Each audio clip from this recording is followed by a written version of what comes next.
Bonjour, je te propose aujourd'hui de jouer le jeune guerrier de Mathieu Crickboom. Alors ce que je vais faire, c'est que dans la première partie de la vidéo, je te donne quelques conseils pour travailler. Et dans la deuxième partie de la vidéo, je te jouerai une fois la partie de violon 1 et une fois la partie de violon 2 pour que tu puisses jouer avec accompagnement. Donc si tu veux sauter les explications et aller directement à la partie qui t'intéresse pour jouer, je te mettrai un lien dans la description pour que tu accèdes directement à cette partie-là. Alors en ce qui concerne la pièce, tu auras une reprise au début. Au début, donc tu joues dans l'ordre que ça vient. Et puis là, tu vois, il y a marqué da capo, ça veut dire en italien du début. Donc tu reviens au début du morceau et tu t'arrêteras au mot fine, fin. Voilà. Tu noteras que j'ai mis des petits traits rouges à chaque fois entre les demi-tons. Ce ne sont pas des liaisons, c'est juste pour te montrer quand les doigts sont collés, quand il y a un demi-ton. Je te rappelle qu'à l'armure, on a Fa, Do et Sol dièse. Donc c'est pour ça qu'ici, je t'ai marqué Do et Ré collé, deuxième et troisième doigt sur la corde de La.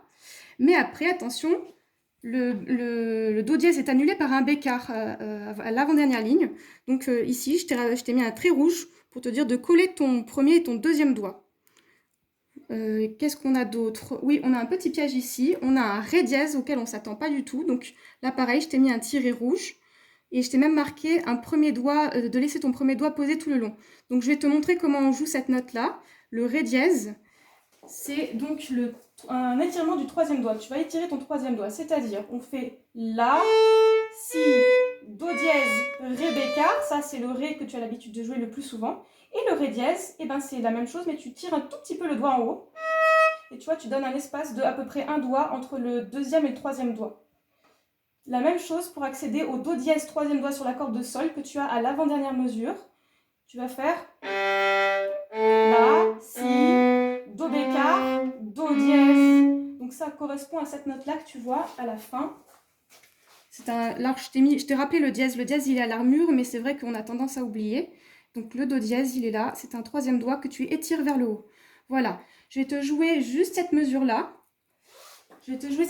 Pourquoi? Parce que je voudrais que tu vois comment accéder aux notes sur la corde de La. Tu as Sol, Fa, Mi, Ré, Do. Et tu vois que pendant tout le long de cette mesure-là, je garde mon premier doigt posé. Je fais Sol, Fa, je laisse mon premier doigt posé sur la corde de Mi. C'est le quatrième doigt qui tout seul va aller chercher le Mi quatrième doigt sur la corde de La. Et après, je colle bien mon troisième doigt, je le prépare en avance. Voilà, ça c'est cette mesure qui est un petit peu délicate. Une dernière chose avant de jouer ce morceau, je t'ai mis des petits signes verts ici. C'est pour te montrer que c'est juste un petit repère, pour te montrer qu'on est au milieu de l'archet pour ces notes-là. Chaque fois avant le signe vert, c'est un point de repère pour te dire que tu dois être arrivé au milieu de ton archet. Donc par exemple au début, tu partiras ici au milieu de l'archet. Mais le plus important, c'est surtout quand tu as une noire qui précède. Donc ça correspond par exemple à la dernière mesure de la première ligne. Tu as un La. Et ben j'économise ma noire, même si c'est une noire qu'on aimerait allonger plus l'archet. Je m'arrête au milieu pour être à la bonne place pour entamer la croche suivante. Et là c'est pareil dans cette mesure-là. Donc c'est la deuxième mesure de la deuxième ligne.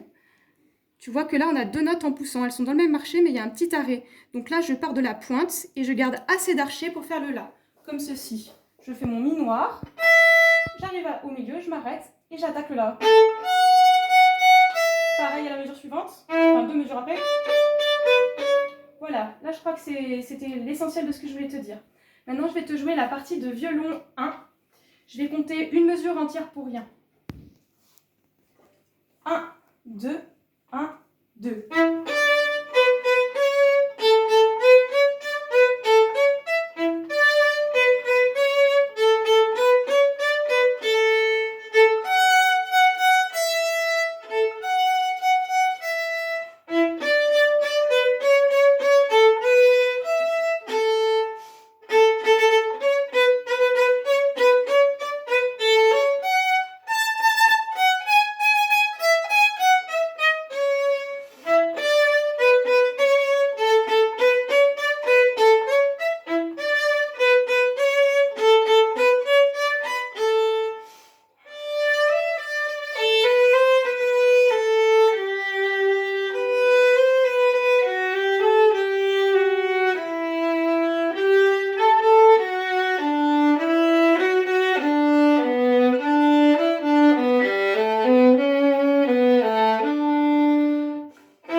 oublié de te dire une petite chose, petit détail. À un moment, tu as marqué Ritz.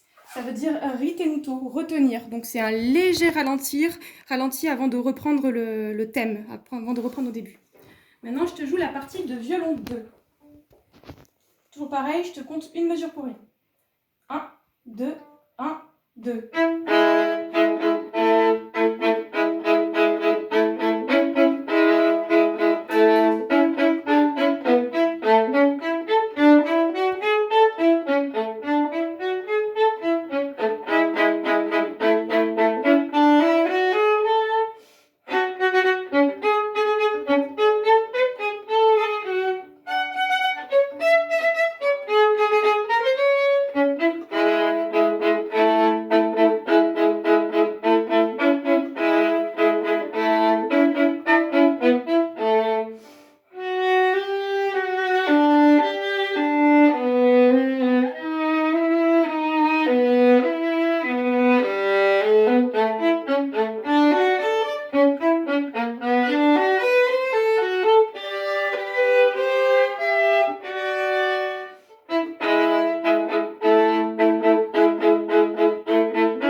Voilà, j'espère que ça te rendra service. À bientôt!